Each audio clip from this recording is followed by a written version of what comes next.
Bonjour, bienvenue dans ce nouveau numéro de Rugby Magazine. Alors on va essayer de faire souffler un petit vent de fraîcheur. Et oui, le rugby français en a bien besoin. En ce moment, on s'est invité à l'entraînement de l'équipe départementale de l'Hérault. Elle est en train de préparer le championnat d'Occitanie.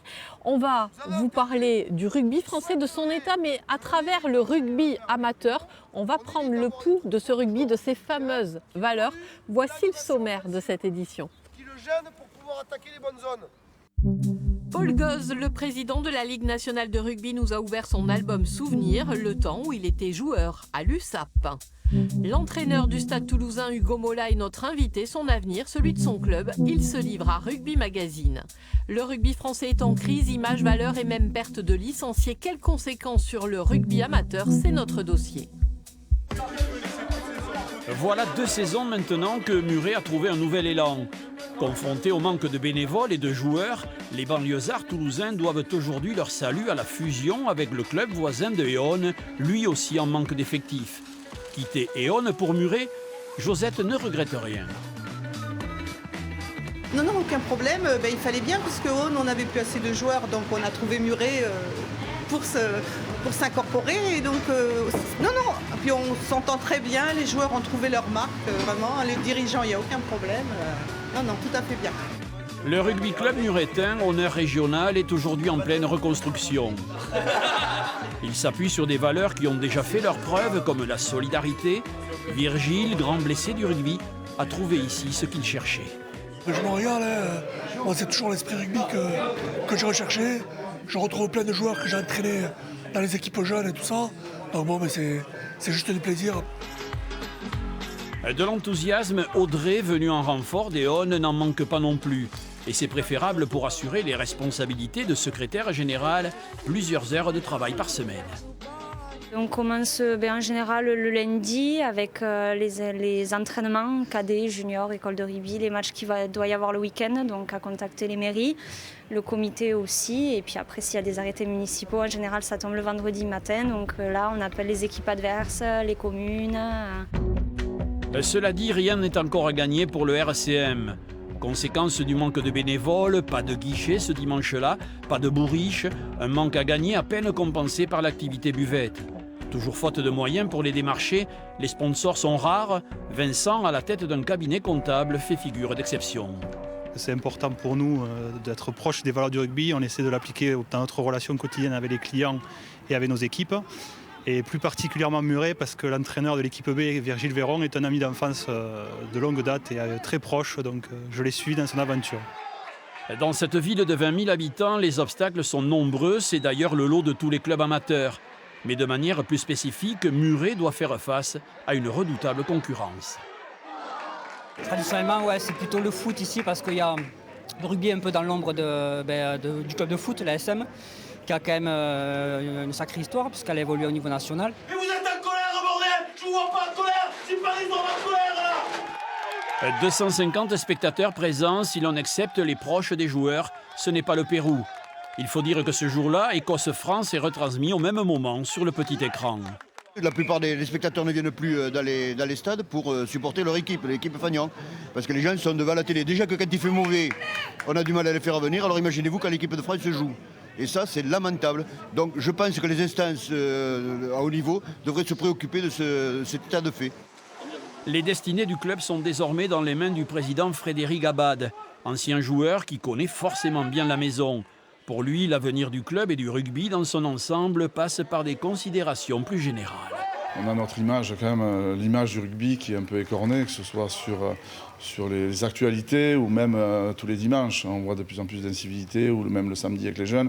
Et l'image du rugby, le respect, j'ai l'impression qu'il faut qu'on y revienne parce que c'est la base de notre sport et j'ai l'impression que ça se perd un peu actuellement. En fusionnant avec Éonne, Muret a grillé un joker.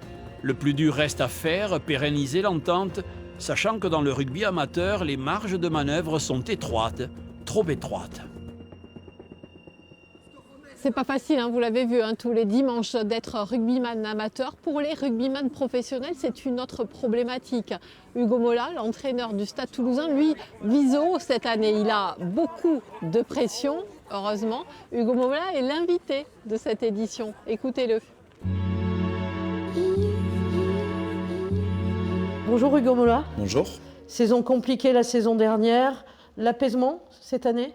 Beaucoup de choses ont été dites et malheureusement la fin a été un petit peu chaotique pour plein de raisons, pour un renouvellement d'une génération, pour un passage de pouvoir entre Jean-René et Didier Lacroix nouvellement arrivé. Donc le club était en pleine mutation sur plein de registres et on continue de l'être. Et aujourd'hui, on se rend compte que tout est fragile quand on n'a pas de résultats. Même l'entraîneur le plus titré du rugby français a été rapidement mis dehors alors que son mandat était bien plus long en l'occurrence. Donc je crois qu'il ne faut pas croire que c'est seulement le fait de certains serait trop réducteur, à la fois dans la réussite mais aussi dans les échecs. Alors il y a quelques joueurs qui hésitent à signer aujourd'hui parce qu'ils ne connaissent pas encore le staff de l'année prochaine. On s'inscrit dans un projet et ce n'est pas la philosophie d'un homme, c'est la philosophie d'un club. Et donc on va s'inscrire dans un projet général, global, où les process, le mode de fonctionnement et l'évolution de nos jeunes joueurs sera inscrit pour les prochaines années et il faudra faire avec ça. Moi j'ai quelques exigences qui sont liées à cette organisation-là. La direction du club en a aussi et si on arrive à les rendre conjointes, forcément qu'on continuera l'aventure, bien évidemment avec des résultats. Ça vous plaît d'être entraîneur du stade ? Moi, au quotidien, je me régale dans mes fonctions. Le problème, c'est que j'ai passé plus de temps parfois à gérer l'extra-sportif que réellement mon activité première. Donc à moi d'essayer de m'entourer avec des gens qui me permettront de penser au rugby et pas forcément aux à côté ou à la gestion d'ego surdimensionnés. Donc ça, c'est juste mon job. Alors, je voudrais qu'on parle quand même un peu de l'équipe de France, Hugo Mola. L'image que donne aujourd'hui le rugby français. Vous savez, quand certaines équipes finissent régulièrement en phase finale en trichant volontairement, c'est prouvé par tout le monde et que tout le monde ferme les yeux, c'est déjà le début d'un rugby français qui marche sur la tête. Le dernier doublé a été fait par le Stade Toulousain. On l'oublie, c'était pas il y a si longtemps que ça, mais pour autant, il y a un champion différent chaque année. Donc le championnat est devenu plus homogène, il y a une plus grosse contrainte, il y a une plus grosse concurrence, il y a des mécènes qui sont venus mettre beaucoup d'argent dans le rugby. On joue un rugby dans différents stades et dans différentes enseignes qui sont devenues extraordinaires. L'enseigne du Racing est quelque chose de complètement nouveau, je pense qu'on est rentré dans une nouvelle ère. Donc le rugby part un peu dans tous les sens et je pense qu'on a besoin de retrouver un peu de bon sens dans le fonctionnement, dans les règles. Vous avez porté le maillot de l'équipe de France, Hugo Mola. Quand on porte ce maillot-là, quand on est joueur de l'équipe de France, on a un devoir d'exemplarité sur le terrain, mais aussi en dehors, non? Mais n'oubliez pas aussi qu'au-delà de la médiatisation et des réseaux sociaux, il y a 25 piges, les grosses conneries ont été faites aussi par des jeunes mecs de 20 barreaux. Donc aujourd'hui, on est dans un monde qui va beaucoup plus vite, qui malheureusement peut être colporté, et voire même dans la délation des réseaux sociaux qui est terrible, tant les courageux sont sous pseudo. Mais pour autant, on en revient toujours à la même chose. Ça reste des gosses de 20 ans parfois qui font des conneries et j'ai la faiblesse de penser que parfois, on a le droit à une seconde chance. Hugo Mola qui ne s'est pas encore réengagé avec le Stade Toulousain, mais le Stade Toulousain est en train de frapper un grand coup sur le marché des transferts en engageant le troisième ligne néo-zélandais Jérôme Kaino. On aura l'occasion d'en reparler. Nous, on va changer de séquence, on va aller du côté de notre séquence rugby vintage. Vous connaissez bien évidemment Paul Gauze, le président de la Ligue nationale de rugby. Son imposante stature, eh bien Paul Gauze, avant d'être président, il était joueur de rugby à l'USAP, bien évidemment. De Paul Gauze, on connaît bien sûr l'imposante stature de grand patron de la Ligue nationale de rugby après des années passées à la tête de l'USAP. Président de l'équipe de Marc Lévremont au début des années 90, puis de celle du titre de champion de France 2009. Mais Paul Gauze, comme le rappelle la photo de son compte Twitter, est un pur produit du rugby catalan. Celui des villages d'abord, champion de France cadet avec Toreil en 1968, puis avec Bages en 1971. Bages, petit village qui avait une équipe de 3e série. On a battu Toulon, on a battu La Rochelle, on a battu des équipes comme ça. Agen, enfin bon bref. Un rugby de village avec des confrontations qui permettaient justement à ce rugby de village de pouvoir guerroyer avec les grands clubs et qui donnaient une certaine saveur à ces matchs. Gauze, Imbernon, Génis, des jeunes du terroir qui vont redonner un nouveau souffle à l'équipe Fagnon de Perpignan. En 1977, tout particulièrement, où les supporters catalans vont pouvoir déguster les escargots jusqu'à la finale perdue à Paris, face à Béziers bien sûr.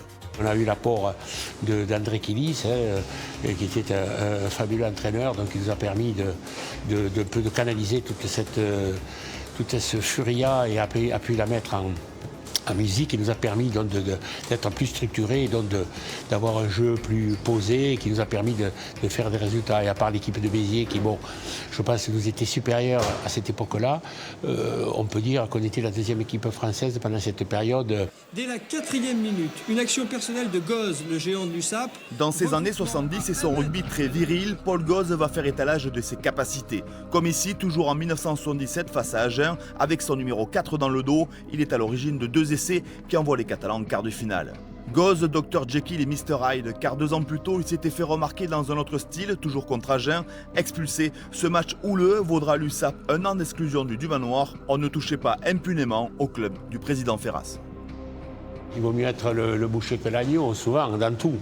Mais bon, au rugby aussi. Mais je veux dire, c'est un phénomène général de la vie, ça. Hein? Et sur le terrain de la pied. Et sur le terrain, bon, à partir du moment où on a la préférence, entre les deux, on essaie d'être celui qu'on préfère. Une maxime qu'il applique toujours comme président de la Ligue, dont il est à la tête jusqu'en 2020.